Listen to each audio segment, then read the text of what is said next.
Here we go again, huh? But no, welcome, guys. I'm glad you're here to kick our season off also. I know you're excited as we are to get you something to do full time and fill up your radio shows and lines and keep you busy and keep you out all the honeydews at home. But excited, like I say, excited for the season to start. Very excited for our team and seeing this team emerge, again, develop its own personality, identity. Have liked what's going on so far as through our spring and summer. Been very happy, not with just the results, but the attitude and the work ethic and a lot of the intangibles. A lot of times I've been around teams that have gotten results in the summers, but you always worried about work ethic because of attendance or a guy here, excuse. We haven't had that. I mean, guys doing a really good job as far as being where they're supposed to be, when they're supposed to be there, doing the things they have to do. So from that standpoint, been very excited. I think that's one of the keys to everything because it sets a precedent of how the culture is.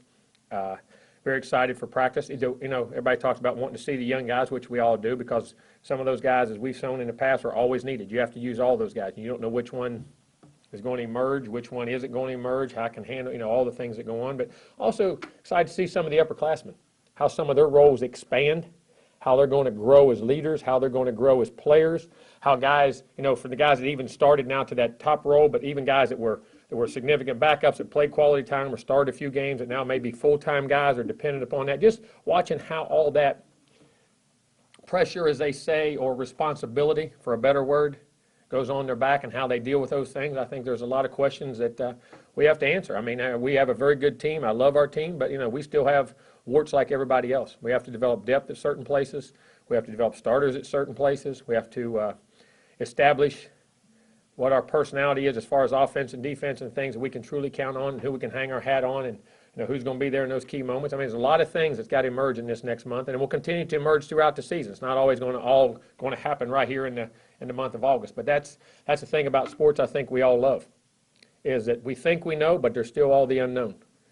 And then you have to stay healthy. You have to work hard. You have to have great personalities and relationships throughout the team, throughout the chemistry. And like last year's team, I thought the bonding of our team, the selflessness of our team, and the true cohesiveness of our team was extremely critical and was one of the best I'd ever been around. And there's no reason to say that this one can't be, but that has to develop every year. That's a relationship. Relationships are culture. They're over time, how people respond to each other, and people change as their responsibilities change. So all those things have to evolve. But I like where we're at. I'm very excited. That's why, we never know the results of the games, and really looking forward to fall camp. But again, I think we have a very talented team. I think, again, we have to put the pieces in the right places and ask them to do things and them accept the role. So really looking forward to that.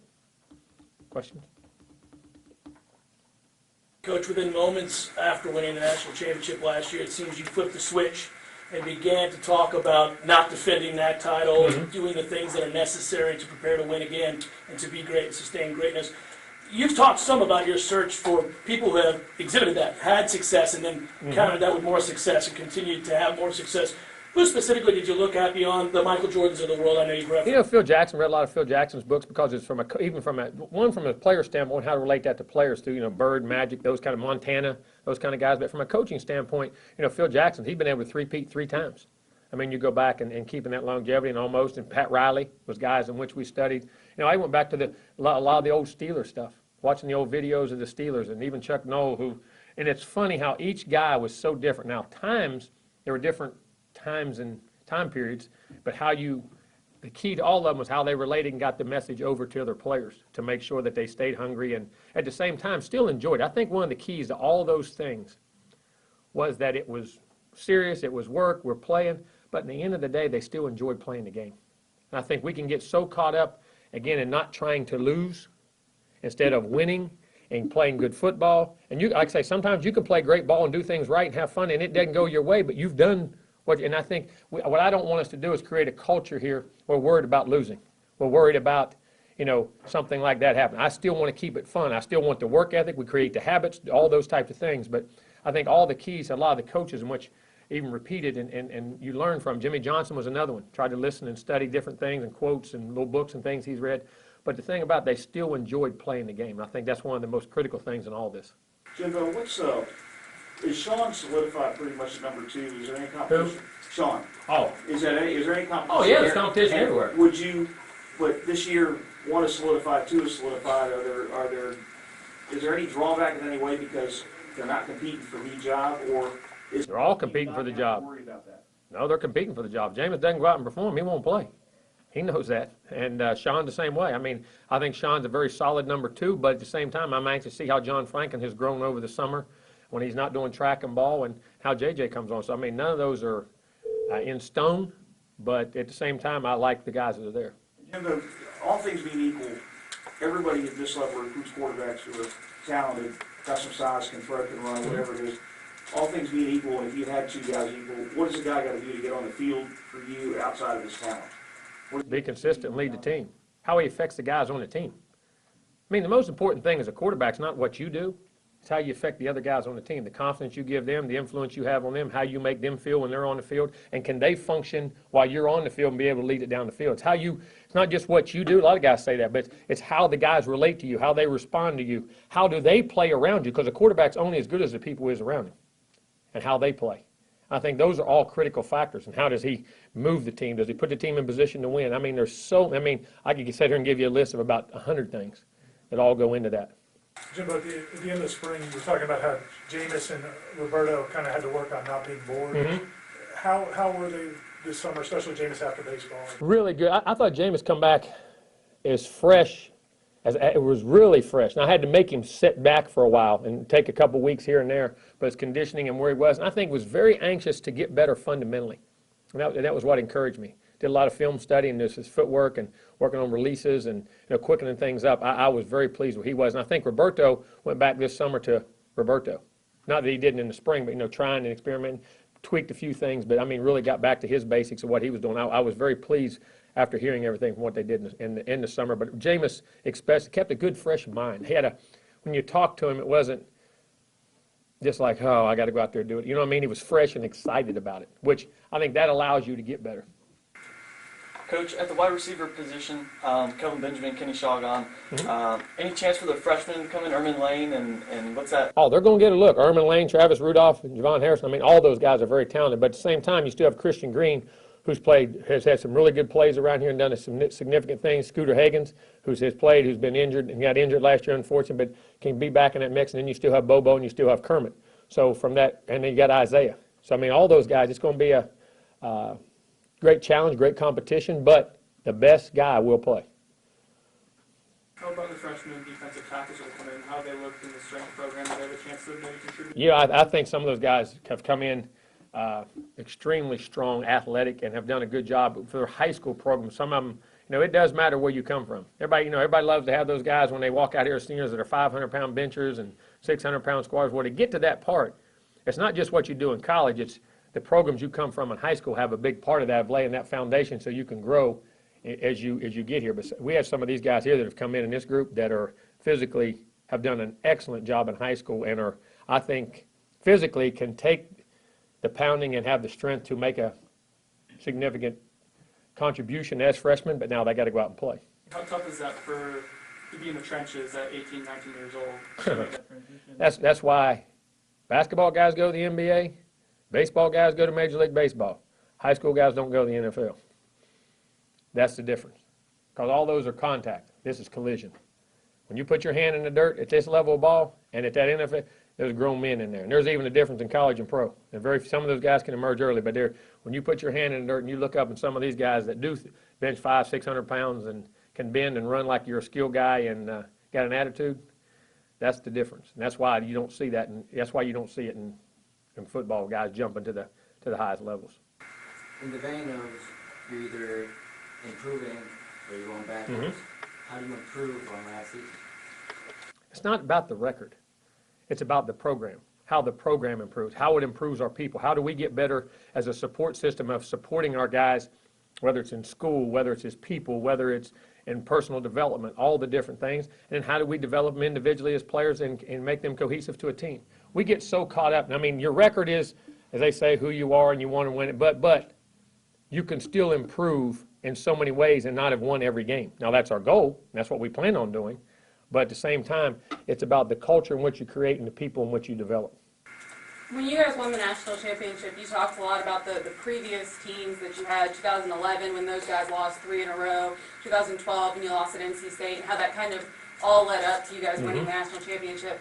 Having, young guys like Winston and Ramsey be 2 of your main leaders, I mean, are there challenges with those guys that they haven't experienced some of those disappointments? Yeah, well, Jameis did because he was on it as a redshirt guy. But I'll still show a video clip. I'll still throw reminders in there about where you want to be. And like I said, it's like, once you climb that podium, once you're up on that podium, do you really want to walk off? How important is it to stay on that podium? And we talk about that, and we show pictures of some of the things, or we'll have clips, or we'll have a brief thing of things that we didn't do well when those moments came that we thought we could overcome or had disappointing loss, which is part of sports. It's all part of growing. But we'll throw those flashes up there to remind them of you're either going to walk off that podium or you're going to stay on that podium. So we still throw reminders and things in there, I like to dwell on negative, but you have to educate and teach. And you have to give examples and then say why these things happen, then you move on, and then this didn't happen here, and this is why. So, it's a constant educational process on our part. And injury-wise, when you break camp today, who's going to be limited, who's out? Everybody should be good to go. We're going to hold Niall just to hair and some team contact, maybe just to let that, because he's all individual and he's ready to go. We're going to give him a couple days because he's up front with those big guys pushing. We're going to let it evolve into it, but we should be ready to go. We should be cleanly healthy. No, leg way we're holding because of Liz Frank, and that is it. But he has progressed. He's ahead of schedule, and we really like where he's at. Tucker's got some guys it's why injuries. Some guys heal quicker than others. I don't know what it is, but he seems to be one of those guys that he heals really quickly.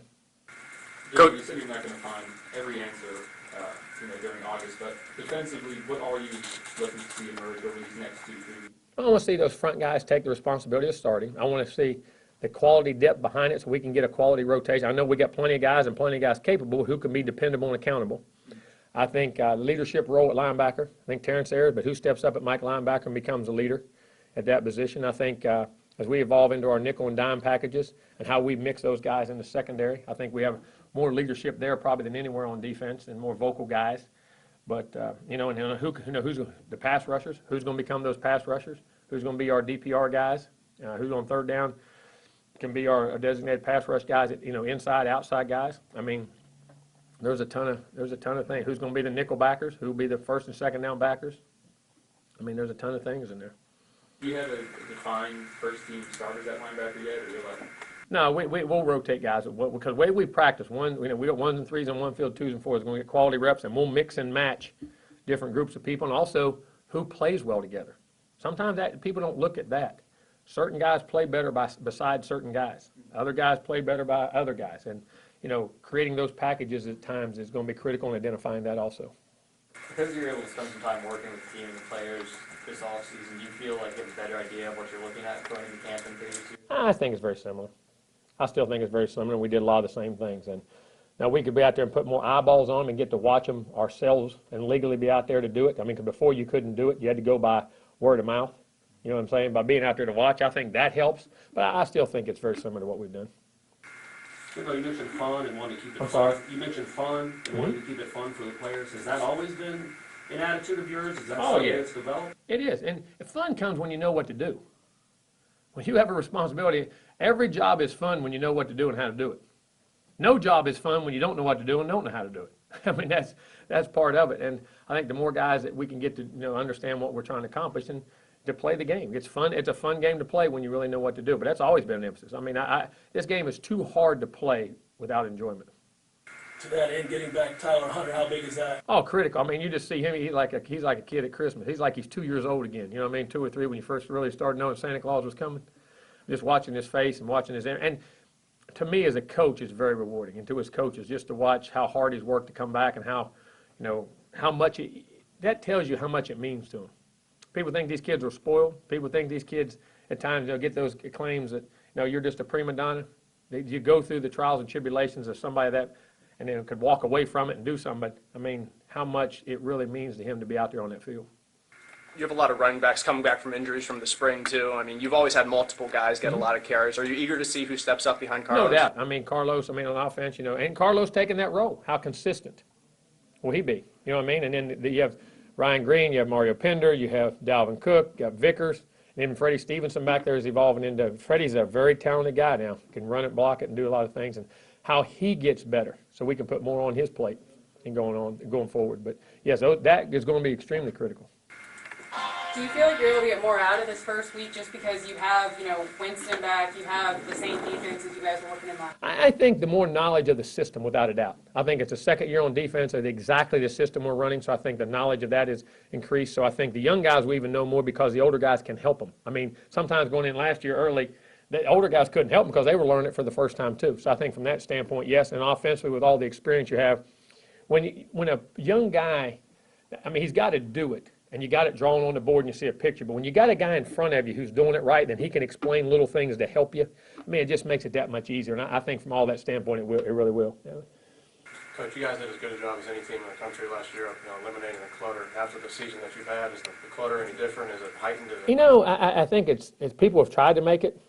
We just eliminated yesterday. Social media is off air. So that's their choice. That wasn't mine. That's what our unity council wanted to do. The guys like that because it shows a unified group together and committing to something. And again, that can be clutter. And that's things that, but clutter can be a lot of things besides that. I mean, there's hundreds of ways to have clutter. It's how you think and what you think. And I think that gets back to prioritizing. What are your priorities? And so when you prioritize, that's what you think about. That's what you focus on. And to me, that's going to be the key. Jimbo, a couple of guys on defense, if you don't mind, in the rotation. All right, I do mind. DeMarcus Walker and Reggie North. So you don't listen, does he? Yeah. Where's DeMarcus and Reggie North right now? And as DeMarcus is will play a ton of football. He's right behind Mario Edwards, and will be counted upon to have a tremendous season. Hopefully, play a ton of football. Could be a starter. We're battling for a starting job. I think he's going to have an excellent summer. Has really his strength. He's always been a strong guy. Has really quickened up. I think he's carrying his body much better. Reggie Northup will be battling for the starting Mike linebacker spot. He'll be right in there taking reps with the ones and twos and battling right in there. You mentioned social media. I'm sorry? You mentioned social media a couple minutes ago. Earlier this week or last week, both Penn State and Georgia, they stopped recruiting guys because of their social media activity. Have you ever done that? Oh, no doubt. How much do you monitor? Just like the NFL does. Look at social media. It tells you what a guy's like. Done that many times. What he's involved with, who he's associated with, things that go on. I mean, we monitor those things. I mean, we don't specifically go looking for it like they do with when they're paying guys. I mean, they pay people to go through every Twitter feed or text message you've had since you were 3. We don't do that, but that's how you have to communicate with kids now, because you can email, you can Facebook, you can Twitter. So, I mean, different accounts and different things that are said, and if things are out there that are alarming to us and are brought to our attention, we definitely. It sends a message about who you're getting into and what you're willing to say and do. There's no doubt. Is that on coaches or are there staffers that kind of keep an eye on that? Oh, it's coaches, staff. I mean, we don't have a group of people who do it, but as coaches, and I'm gonna tell you what, y'all see them all. One of y'all throw it on something and bring it up, it gets brought out like, I mean, it's one thing about social media. Nothing's hidden on the other end of that thing either. Somewhere it gets, when a kid does something that significant, another school, another player, a coach, one of our coaches recruits, somebody throws it out there that you see it when it's something of significance. It really does. What's the line between just being a dumb kid, 17 years old, and an actual red flag? Well, if you can define that one for me. I think it's all interpretation of what you see, and then the research in which you do behind it. I think it's not just important to see what he does on Twitter, then call his coaches, call his teachers, if you ever talk to his family or an aunt, an uncle, or somebody in that area who knows the kid or somebody, I mean, there's people there that we all have connections with, and people can find out about people. I mean, like you say, no one thing can make you stop. That can be a red flag or alert that, there could be an issue, or like you say, he could have he's 17 years old, made a silly mistake. That is, I mean, I'm glad our generation never ever did that.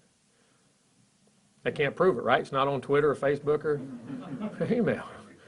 So, your first couple of years here as an assistant, and Dossie's first couple of years here, it took him a while to get the receivers to be exact with the routes and things like that. How much, these freshmen, how much will they benefit from Rashad and the Christian? Critical, knowing how to do it and what to do, and having tons of teaching film to go off of. And then I think our players really knowing what to do, and again, going out there and showing them. And I'm gonna tell you what, and your quarterbacks. I think now Jameis, I mean, he really understands what he wants and how he wants, and I think that's something even he picked up this summer from watching, from Peyton Manning and different guys, which I always talk to him about. Take 2 routes a day. Run them 100 times. Make those guys understand how to do it. He did a lot of those things, just teaching and getting them in perspective of how to do it. And then again, getting good players really makes a difference because you learn better and you adjust better. But that's critical, no doubt, Howard. How open is the punting job this Oh, it's going to be open. Who's going to be competing? Kaysen and then we'll have with him will be I can't think of how we say it. Hernandez. I always say it the wrong way, but it's Hernandez, and he's left-footed. He got great leg out of Manatee, can kick it good. But again, it's going to be on consistency. Would you consider JJ? I know he's a great punter. We're going to look at JJ. JJ had a little hamstring that was tight this summer, so he didn't kick as much because we didn't want to strain it. But we're definitely going to take a look. But if Kaysen does what he does and he's had a good summer, Kaysen can do it. Jimbo, when you broke for summer, you mentioned the 2 hours of film study, how it would be helpful for the receivers. What about Carlos and his first? Oh, it's helpful for everybody. I mean, to be able to sit with a coach and go over things and how to do it. I mean, the more times you hear it and see it, the better it gets. I think it evolved because Carlos is still learning a new position. I mean, it's all part of a growing process for him.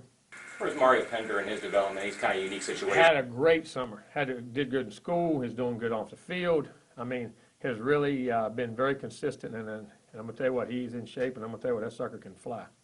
You worried all about him not having any game action? No. I mean, he'll play. He had a good spring. I think he'll play extremely well. He's one of the guys I'm really looking forward to watching. I mean, 'cause that sucker can run now.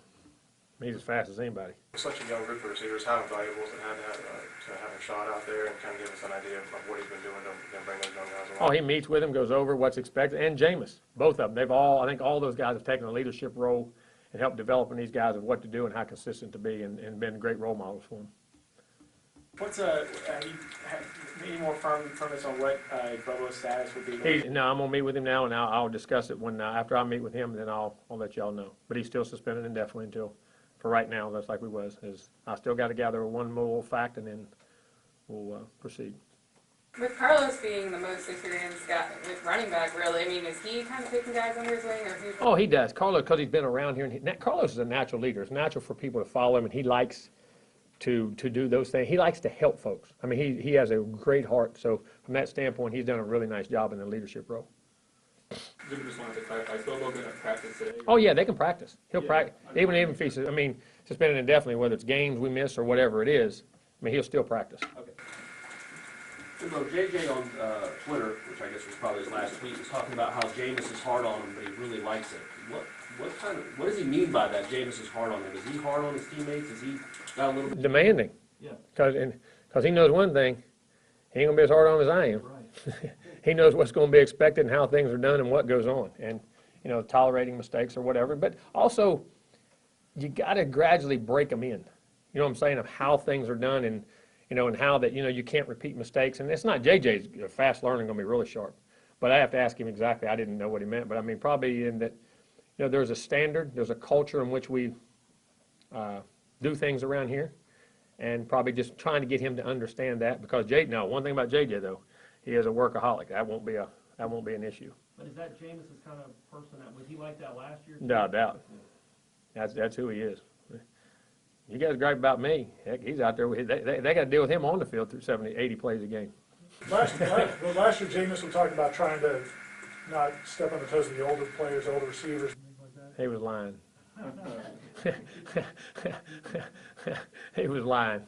After he got his feet on the ground, he was lying. But with his command of the offense and obviously understanding what we do defensively, does he also do it for the defense? Oh, he sets a standard for competition. Now, but I'm going to say this. Like I say, our 7-on-7s and stuff, they said in the summer, they were bloodlettings now. There's some competitors on both sides of the ball now. When one gets stopped, the other one's going to go till he gets on top. And if that one scores, the other one's going, no, we're going again. There is a tremendous competition level around here and expectation. They sometimes I actually have to say, whoa. They enjoy it. But I'm gonna tell you this: it's never done disrespectfully.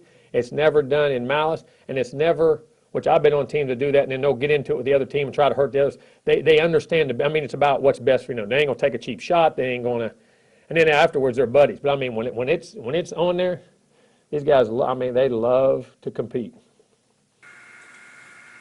which is what it's about. Jimbo, your entire 2014 class be out there all over. Yes. Today. What does it do for you, man, just to not have to worry about guys at this stage? It's critical. It is critical. I mean, just again, when you can, if you recruit a guy that doesn't qualify and you know it, and you think he's, certain guys in the past, I have signed a guy knowing we would place him. But those days, you can't do that anymore because you can't oversign and do those things. I mean, I think that's wrong. I really do, because I think it gives a kid encouragement that, I didn't do it here, but I do have a future, and it gives you, I think that's a good thing. I really do. But at the same time, you got to recruit. If they're not going to be here, all you're doing is practicing recruiting. I got enough time. I don't have very much spare time to practice recruiting. So I mean, getting them qualified and knowing the guys that can qualify and it is extremely critical, because they got to be here to play.